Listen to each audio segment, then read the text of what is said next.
It's Christian dogma that you are both a body and a soul. You have both of them, a human body and a human soul. Other religions may teach that you have a soul that's trapped in a body. And atheism will teach you that we can't prove a soul, you're just your body. Well, Christianity says both of them are truly you. You are truly your body, you are truly your soul, you're both of them at the same time, and they're both human. Christ had both a human body and a soul of God. His soul was God. He was both truly human in the sense that he had a human body, and he was truly God in the sense that he had a God soul. If he wasn't truly human, then he couldn't have become death. And if he wasn't truly God, he couldn't have come back to life. But that's not all. There's not just your soul in your body. If you've been baptized, you've also got the Holy Soul. Christ's soul, God's soul, is in there too. Whenever this human, animal, flesh body wants to do something, it's instinct.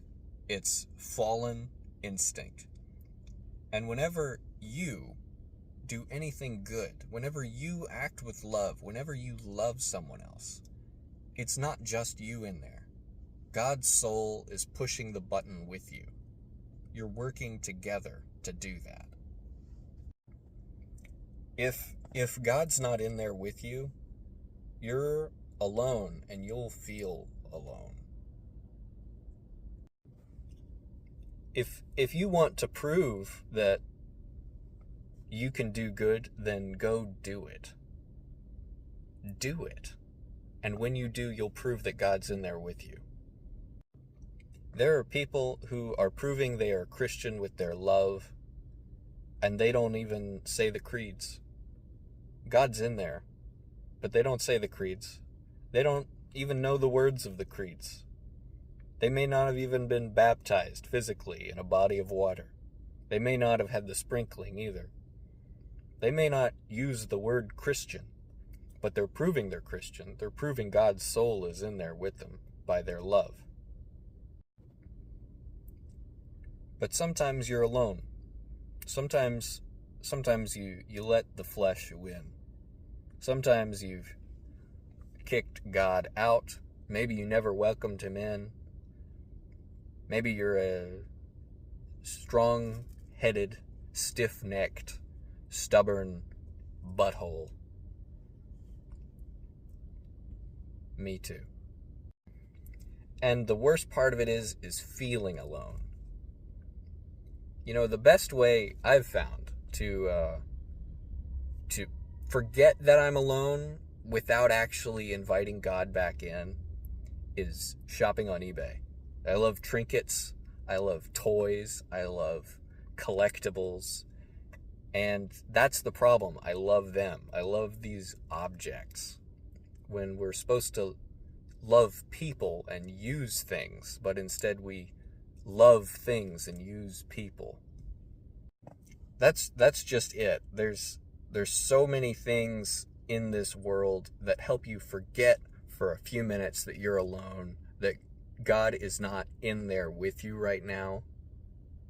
Because who wants to invite God in there? Do what you want to do, you know? Follow your heart. Follow your human heart. Follow your human instincts. That's what's on the billboards. It doesn't say, do good to others.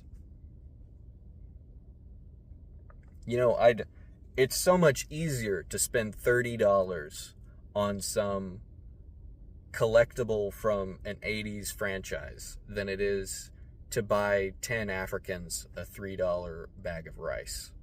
That's so much easier. Because I'm strong-headed, stiff-necked, and selfish. Because that's what my flesh would prefer I did.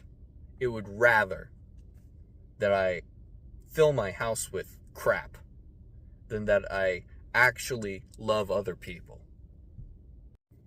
It's so much easier just to fill my veins with Disney branded morphine than it is to actually fix the problem. It's easy to take a painkiller to mask the pain of being alone than it is to actually cure being alone. Even though it would be so easy to just invite him back in, to actually do good. It is so easy. You don't even have to do it by yourself. God will do it with you. He's right there. He's knocking on your door. He's knocking on my door. And I just have to open the door.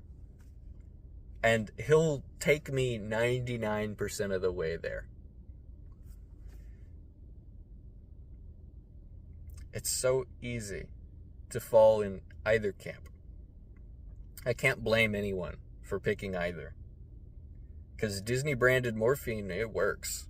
It'll make you forget for hours at a time that you're alone. But it won't fix the problem.